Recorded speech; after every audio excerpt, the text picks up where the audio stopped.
Jenter, det all mulig grunn til å gå ut her nå med selvtillit.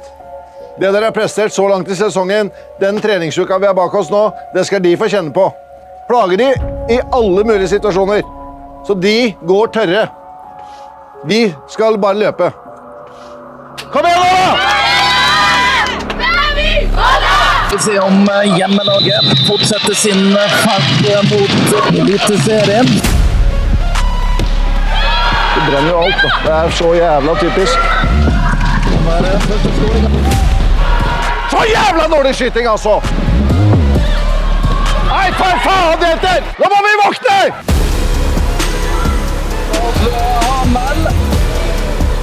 Herlig, jenter! Vi ser om Molde har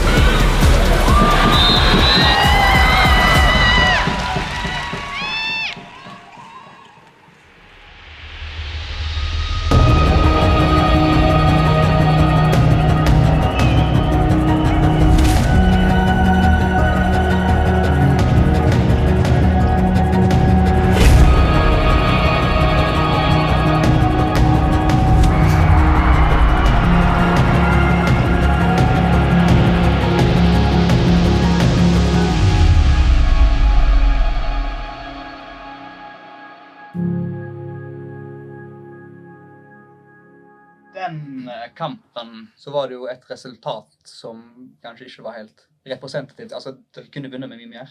Ja, det har jo vært tilfellet i den kampen, men også i noen av de andre kampene tidlig. Så helt tidlig så skåret vi jo på alt nesten. Og det begynte å butte litt mot Fjellhammer, og det 4 måls forskjell der ble det vel til slutt. Ikke representativt for kampbildet. Vi brenner for mye og skulle helt opplagt ha vært kanskje pluss 10 i den kampen. Fjellhammerkampen kom for tidlig for Ingrid. Jeg har sagt det hele veien at hun klar når vi kommer frem til jul. Som sagt, det er en balansegang. Hvor mange forsøk skal du få før det for mye? Og jeg har sagt til henne at bare skyt. Når jeg synes det for mange bom, så plukker jeg av.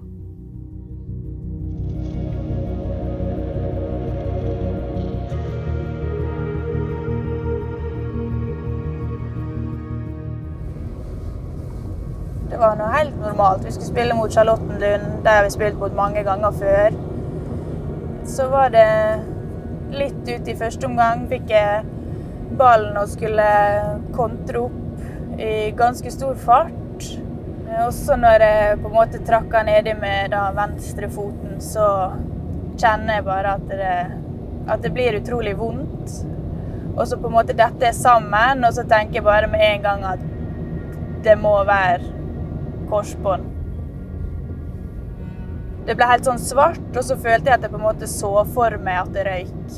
Og alle på en måte tårene som kom etterpå var liksom når det gikk opp for meg at nå kommer hele sesongen til å ryke.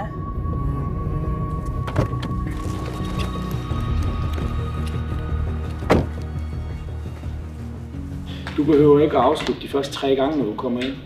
Fordi altså, du har ikke noget bevis. Du skal egentlig bare spille. Og du allerbedst, når du lader sådan en som Hanne eller sådan nogen gør dig god. Du havde et niveau på et tidspunkt, inden du blev skadet. Og det skal du finde tilbage til. Men det kommer ikke bare ved at, sådan, du ved, at forsere det. Det kommer stille og roligt. Fordi det er ligesom mig, som ved at komme op i årene. Jeg føler, at jeg kan det samme, som da jeg var 25, men det kan jeg ikke. Men jeg tror det, at jeg kan det. Og det er nok lidt det samme, du har. Men der mangler bare stadigvæk nogle små procenter hister her, som vi ikke helt kan mærke måske. Men det er der. Og det tager noget tid, og det skal du have tålmodighed til. Jeg føler for min egen del at der et hakk til, og jeg gleder meg veldig til jeg kommer dit, og kanskje jeg blir hakket bedre enn det også. Det jo det som på en måte målet. Så det jeg ser frem til nå da. Å bare ta en trening av gangen og prestere, og ikke tenke så mye. Jeg har en tendens til å overtenke en del, så prøv å ikke tenke så mye, bare gjør det jeg skal. Storhamar-kampen ble veldig spesiell, ikke bare for henne, for veldig, veldig mange av spillere. Altså det var vel ingen som var til normal standard. Volda går på sitt første tap siden nedrykket til første divisjon. Der slippes jubelen løs i hjemmelaget.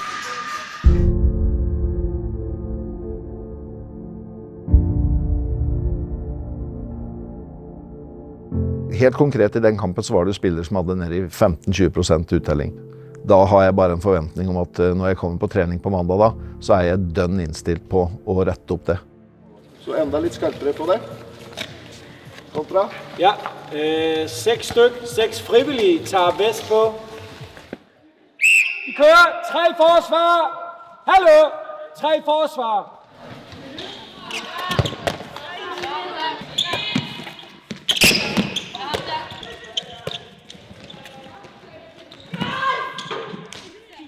Ja, på den treningen så var det jo en kontringsøvelse, hvor vi bare fortsetter å brenne og brenne og brenne, gjør akkurat de samme feilene, skyter tidlig, målvakt kan bare stå og plukke det.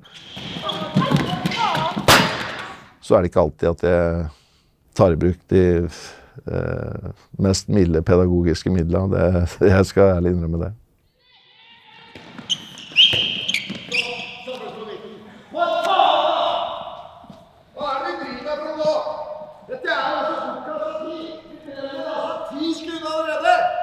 Alene med målvakt, uten å gi et jævla signal. Må vi faen meg våkne, altså. Det er 24 bom sist. Hvis vi driver med det, så taper vi alle kamper. Må vi begynne her. Må vi faen meg våkne igjen til. Ibland tycker jag att det är bra att man ser ifrån lite hårdare. För ibland så tränger laget ett uppvaknande. Och det här var ett sånt tillfälle där laget faktiskt behövde vakna till liv.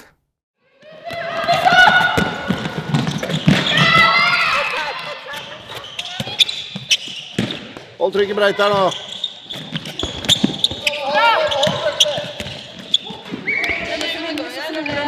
Men den vi trenger å diskutere er den siste som vi gjør der. Det er når vi er i undertall, det er når vi er i overtall. Den tålmodigheten vi tar, i hvert fall siste kampen, fikk vi alt for raskt avslutning. Så det må vi bare jobbe med. Nå så lover vi hverandre nå at den første kontringsbiten i dag, den kaster vi i dass. Ok? Når er vi klare for video? 10 på. 10 på. 10 på. 10 på, ikke på den klokka.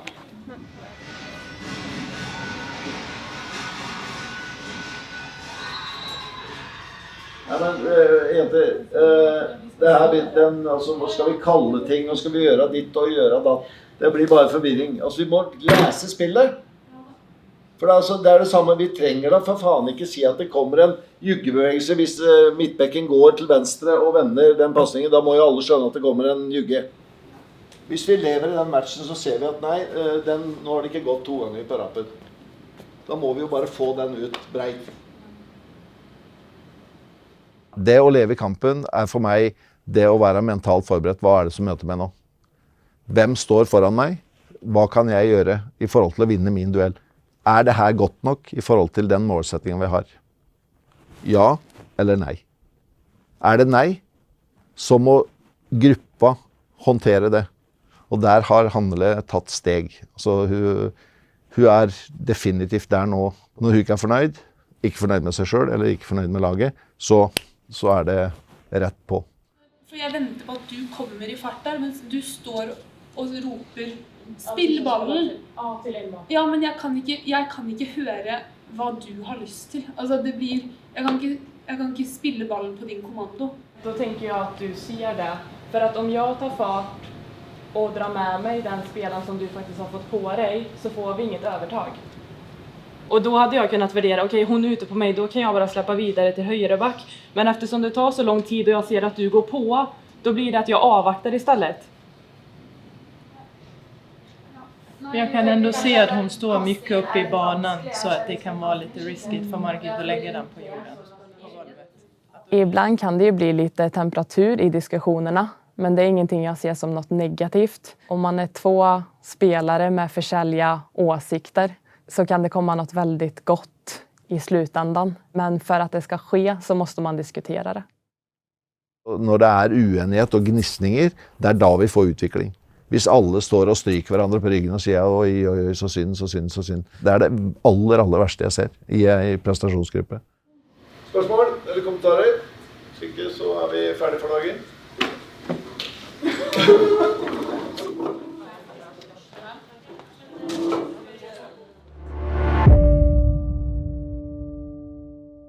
I dag skal vi i krigen. Det det som kommer til å avgjøre dette hvem som vinner den forsvarskampen. Vi skal vise at det mot Storhamar var et lite feilskjær. Levanger alltid en sånn fighting-mentalitet, så den som vil dette her mest nå, den som kommer til å gå seirende ut av denne kampen her. Vi tar noen både gule, og vi tar en 2 minutter i ny og ne om det skal til, for å få de smadret ordentlig. Ok, vi klare til det? Kom igjen da!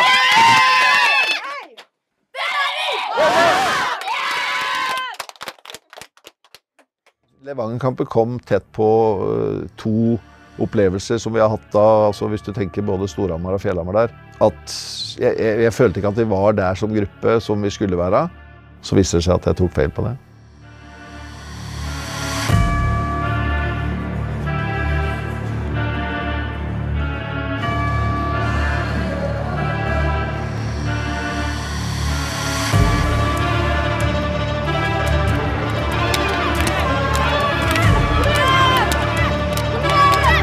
Hjemmelaget Volda som møtte Storhamar 2 og tappte den med 7 mål.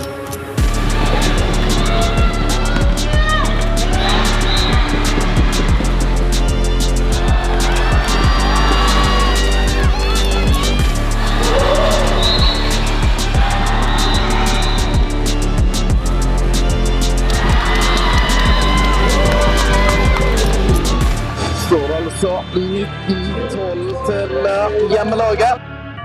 Mot Levanger så føler jeg at vi virkelig til stede. Altså, det en guts der, det bra temperatur i hallen, altså stemningen. Vi veldig mye bedre på hjemmebane enn hva vi på utebane. Og jeg tror spillere virkelig spiste av den atmosfæren som var i hallen den dagen. Utan behåller liksom bara roligt. Ja, vi behöver liksom inte ändra på något. Ingen grunn til å henge med huet. Vi har full kontroll på denne matchen her.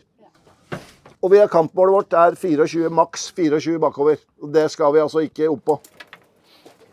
Vi holder det på 23, maks. Ok? Bra jobba. Jeg har en veldig enkel filosofi i tilnærming til håndballspillet. Du må ha et bunnsolid forsvar. Så må du ha kapasitet til å løpe i 60 minutter. Og det fikk jo definitivt Levanger kjenne på.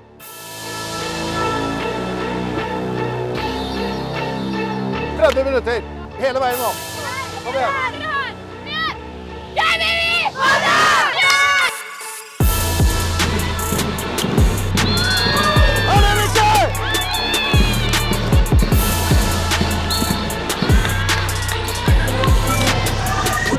Ja, slurvete.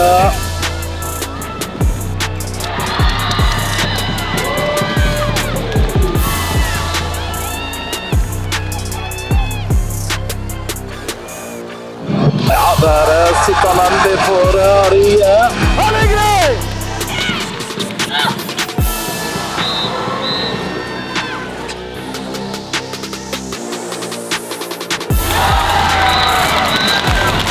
Herlig jenter!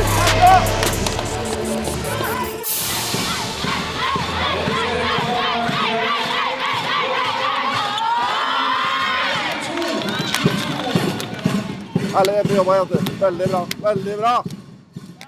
Det å møte Volda den dagen, det tror jeg hadde vært vondt for samtlige lag i divisjonen faktisk. Levanger var ikke noe dårlig lag, men de ble bare parkert.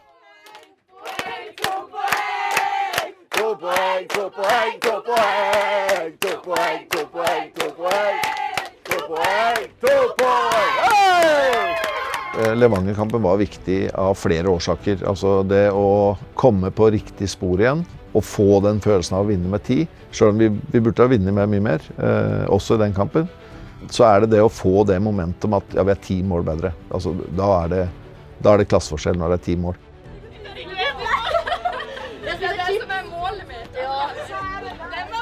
Blickar vi framåt så det väl nu som de tuffa kamperna faktiskt kommer.